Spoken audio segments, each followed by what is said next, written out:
Have you ever felt like someone in your life had no real emotions? Like behind the charm, behind the confidence, behind the big personality, there was nothing actually there? You weren't imagining it. Today, we're going somewhere most psychology videos are afraid to go.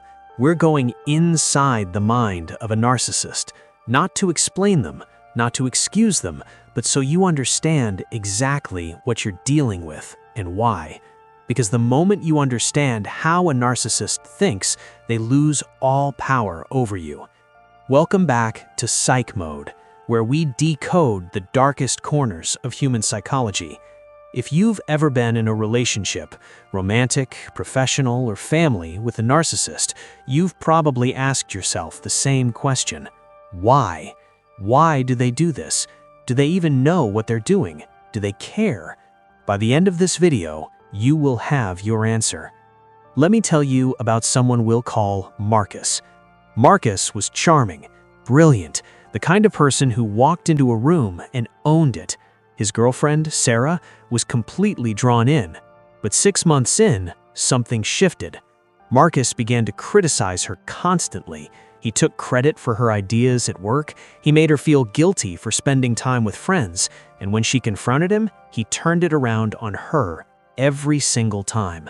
Sarah kept asking herself, does he know what he's doing? Does he even realize? That is exactly what we are answering today. Section 1. What a narcissist really is. First, let's destroy the most common misconception.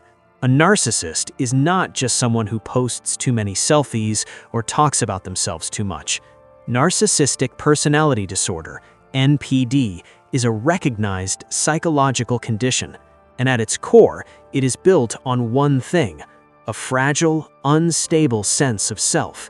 Beneath the confidence, beneath the arrogance, beneath the superiority, there is a deep, unhealed wound, a terror of being ordinary, a terror of being exposed as not enough.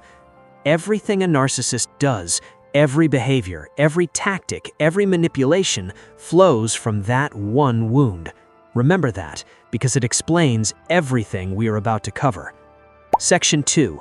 How they see other people. Here's the most important thing you need to understand about how a narcissist thinks. They do not see people as people. They see people as objects, as tools, as mirrors. Psychologists call this object relations, and in narcissists, it is severely distorted.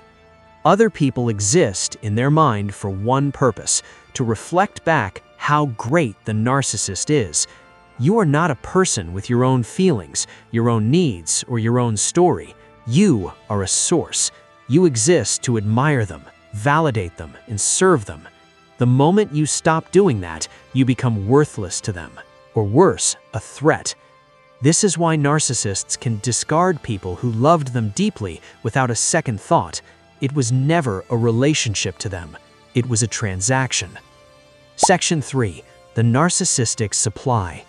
There is a term in psychology called Narcissistic Supply, and understanding it changes everything. Narcissistic supply is the attention, admiration, fear, and control that narcissists need to function.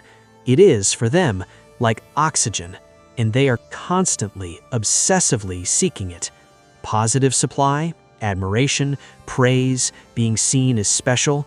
Negative supply, fear, conflict, tears, even making you cry confirms their power over you. This is why they pick fights for no reason, why they provoke you when things are going well, why they create drama out of nothing. They are not angry, they are not confused, they are feeding. And once you understand that, their behavior becomes completely predictable, because everything they do serves one goal: more supply. Section 4. How they choose their victims. Narcissists do not choose their targets randomly. Research shows they specifically seek out people with high empathy, strong loyalty, and a tendency to doubt themselves. Why? Because empathetic people will keep trying to understand them. Loyal people will stay even when they should leave, and people who doubt themselves are easier to gaslight. They are also drawn to people with something they want: status, beauty, talent, connections. They collect people like trophies. The love bombing phase, the overwhelming attention at the beginning, is not genuine love. It is calculated recruitment. They mirror back exactly what you want to see: the perfect partner, the perfect friend. It's a performance designed to hook you before the mask comes off. Section 5. Why they feel no guilt. This is the question that haunts survivors of narcissistic relationships the most. How can they do this and feel absolutely nothing? The answer lies in empathy deficiency. Studies using brain imaging have shown that narcissists have measurably less activity in the areas of the brain associated with empathy. They are not choosing not to care. On a neurological level, they genuinely cannot feel what you feel. But here's what they can feel: shame. Deep, unbearable shame. This is why exposure is so dangerous with narcissists. When their mask is pulled back, when someone sees through them, they don't feel guilt, they feel threatened. The rage you see when you confront a narcissist, psychologists call it narcissistic injury. You have not hurt their feelings, you have threatened the entire structure they have built their identity on. Section 6. The mask they wear. Every narcissist wears two faces: the public face, charming, generous, impressive, the person everyone loves, the colleague who gets all the praise, and the private face, the one only you see, controlling, cold, cruel, unpredictable. This is one of the most disorienting things about being close to a narcissist, because when you try to tell someone what they're really like, no one believes you. But he's so charming. She's always been so kind to me. Are you sure you're exaggerating? You are not exaggerating. You are seeing the face they have decided you deserve, because you are no longer worth impressing. The gap between those two faces is not a coincidence. It is the strategy. So, does Marcus know what he's doing to Sarah? Yes and no. Narcissists are not sitting in a room plotting evil, but they are operating from deeply ingrained patterns designed to protect their ego and secure their supply at any cost to the people around them. Understanding this doesn't mean you excuse it. It means you stop trying to fix it.